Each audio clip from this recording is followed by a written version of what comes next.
Hey there, it's Ben. I am back making artwork today on my YouTube channel, Bottomless Inkwell. Did have some more ideas about this painting that I started the last video I made, and the idea was to carry on this concept of multiple universes, and multiverse is one word way to put it, and specifically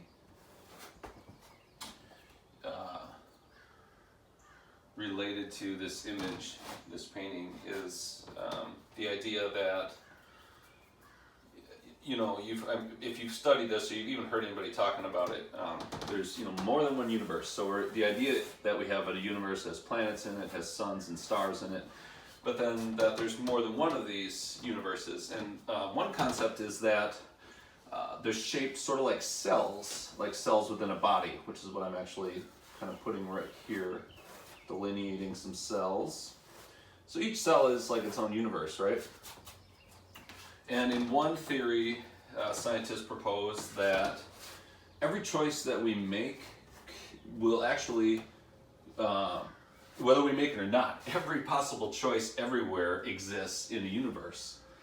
And it's an interesting idea, and I think it helps us wrap our mind around what the multiverse theory is. But I wonder, it seems more efficient, and I think nature sometimes likes extravagant things, and nature sometimes likes efficiency. And humans make the mistake of assuming it's got to be one way a lot of times, always efficient or always extravagant, but instead it's this wonderful balance of both things. And anyway, so I think in that concept, with multiple universes, when you choose one, it creates this cell that you live out of your whole existence. You're the center of it. You're like the nucleus of the universe, the center of that universe. And what's interesting is other people, of course, they're the center of their universes. So when you make a choice and you make a decision, the reflection of who that person is changes. And it's not even a reflection, it's just who they are in your universe changes. So like if you have a buddy named Eric, and Eric, and you make a choice in your universe and it changes how you live your life. Well, it's also going to change Eric's, even if you're not in contact with that person anymore. It's just going to change who they are and what they are doing with their life. And who's the real person in that? It's the one that is the one that's in your universe. So however they are in their universe, they may be off living some other existence, but in the one that is in yours, which is a reflection of your choices, they are a certain way. And it's just interesting because it seems to ring true to me, like intuitively. When I think of that, I guess sometimes too, when you think of someone in your life and you think, wow, they're like this, they made this choice and they went and did this thing, and I always thought that person would be more like this or more like that. It could be a number of things, but sometimes I think of it as the effect of my own choices and how it's affected the entire world and in all of existence. I've had this conversation with less of a heady philosophy behind it with other people before, and basically they told me, nope, it's not like that. The world is just one way. You make decisions, they do good, they don't do good, but it's not your fault, or it's not, if something doesn't turn out well, try not to take on that burden. And so I think just depending on what your personal philosophy is and how you are as a person, also that's going to affect your interpretation of all that. So anyway, well, that's a big heady philosophy for today. This is really like part 2 of the video I started the other day with this painting, and I am talking about different levels of inspiration. And inspiration is a touchy word for a lot of artists. I think it's almost like not outsiders, but like a layperson's point of view of art, and an artist making artwork. I think looks at that word with not contempt, but just sort of like, you know, it doesn't do enough. It says too much and it doesn't say enough, that kind of thing. So inspiration, again, a lot of times inspiration is just getting out there and making work, you know, making art, I should say. Sometimes I want to take the work part out of art making, because yes, it's work, but like a lot of things in life, however we put the filter on it, you know, whatever lens we put on it, it turns into that thing. It's just the way quantum physics works. It's the way human perspective works. If we start out something, we say, oh, this is going to be a big pain in the butt, then it's going to be that. You know, even if we're having fun, we're gonna set it up in such a way that it's going to feel that way. Whereas something that generally most people would say, oh, this is awful, I can't believe we got to do this thing.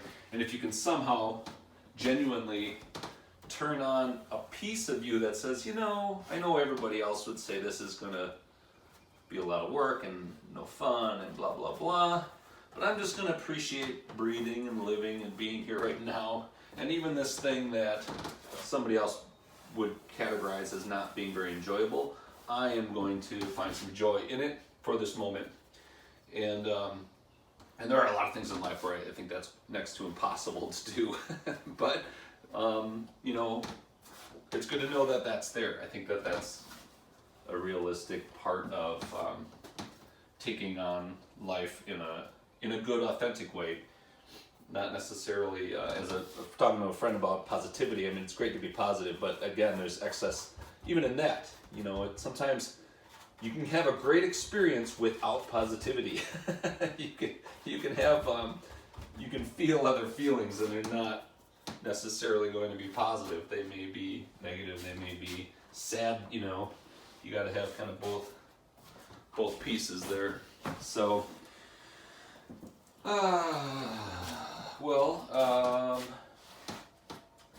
I wanted to do to this figure, I love it, but there's something not quite there that I want to be here with this. And what that thing is, and I hesitate to say it out loud, is it's missing it has like this human-like quality, but not, there we go, it needs to be brought one way or the other. There's a concept where when you're working on a human form and you get close, you can, if it's not exactly human, it doesn't really hit the mark on human characteristics as far as the way it looks, you know, then your mind registers that and makes it appear in your consciousness that whatever that is phony, you know, and can be interpreted as, you know, scary or cartoony or just inauthentic or whichever. And I think that's one of the interplays that artists have an advantage with versus other disciplines, is that we're in touch with whatever that human element is, you know. I hear the word ideate thrown out a lot lately, and I think that's a kind of a recently coined term. It's probably AI trying to figure us humans out, trying to, let's see if we can analyze these humans enough so they stop destroying themselves and their environment. That's what I'm hoping. But anyway, I'm really going off the deep end here, thinking about different things. Getting back to different levels of inspiration is what I should be doing. So kind of, this plays off of what I was talking about with the last video, is that, you know, I get to a point where I have to throw myself into my work, because the main reason is because there's just so many things going on, and I'm at the point where I have so many different irons in the fire that I feel like if I were to grade it, I just told this to somebody else, like I'm doing everything at a C- level.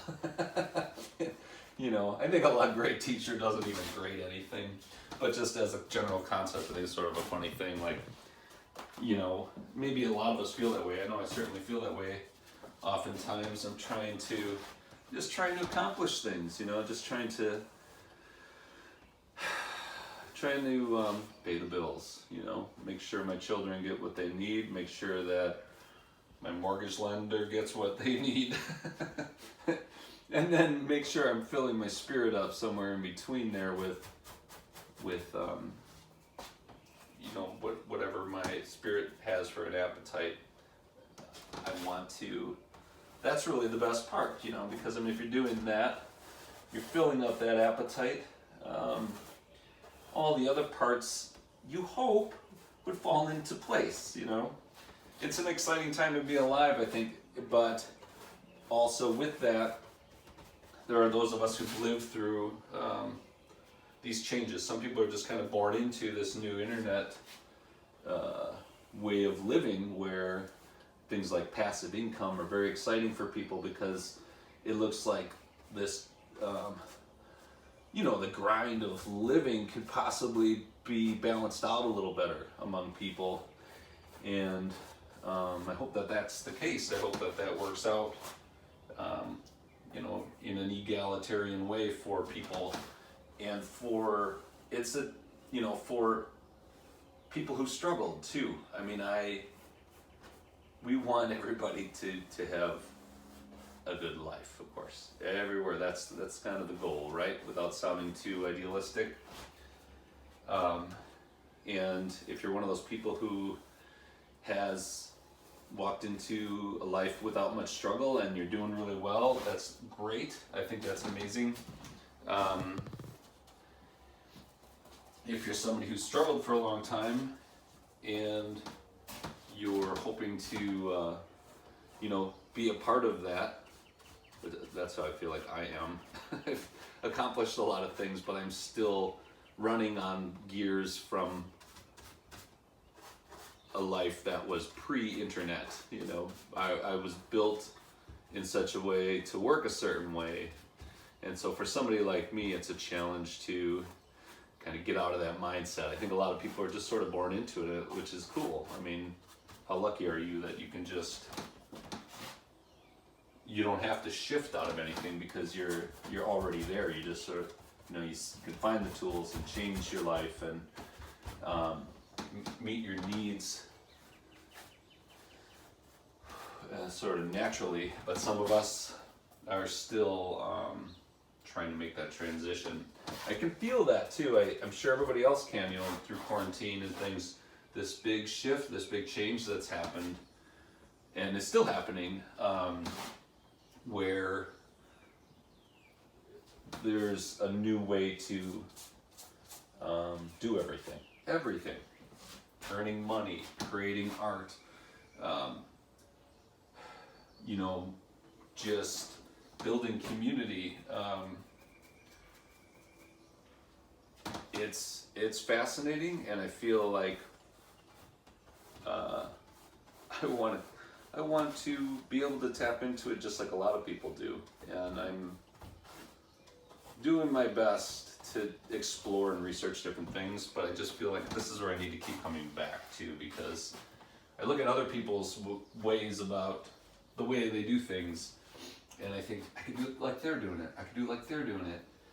And I just would rather have my druthers and do things that I like to do and see if I can make that be the way that I earn my living, you know.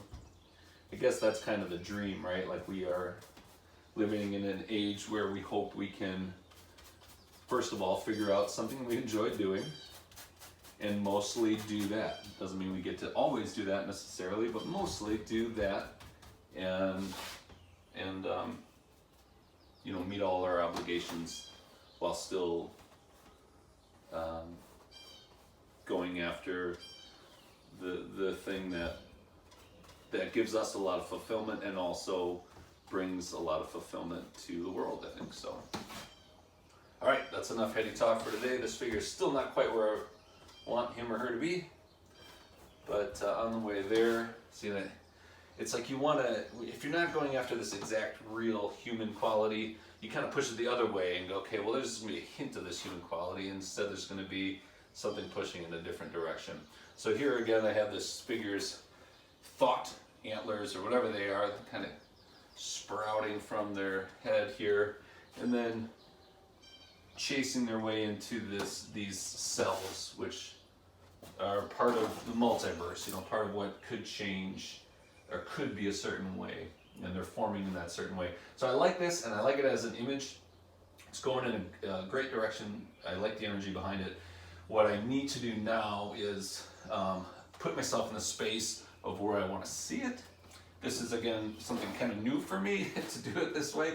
Pull myself a little bit out of La La Land and put myself into a room with this artwork and see what it's like there. I could literally do that, go put it into a room, but the room in my mind is laid out in a certain way, and I want that to be laid out in a certain way. And part of that is calming down part of it. I would like there to be a certain intense energy in this image, but then also something, you know, alluringly gentle, seductively serene, that kind of thing. So that's what I'm going for. My name's Ben ZoltaK. This is the bottom of the sink well. Hit like on the bottom of that screen and subscribe. Hit the subscribe button if you haven't already. And thanks for joining me as I work on my artwork today. Ciao.